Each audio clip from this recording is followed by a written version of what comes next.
လူငယ်လေးတစုခစ်တိုင်းမှာသူတို့ရှိတယ်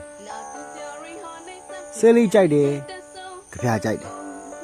လက်ဖက်ရည်ကြိုက်တယ်စာအုပ်ကြိုက်တယ်ဂန်လွင်ဂီတကြိုက်တယ်နောက်ပြီးနိုင်ငံရေးကြိုက်တယ်လူတွေကသူတို့ယူလို့ထင်ရတယ်ကြောက်တောင်ကြောက်နဲ့ပေါက်တဲ့ကောင်တွေတဲ့တချို့ကလည်းတပုံလောင်းလေးတွေတဲ့ဟိုလူကြီးကတော့စူပူသူចောင်းသားဆိုးတွေတဲ့ရွယ်လူတွေကပေါင်းသိမလို့ချင်ကြဘူး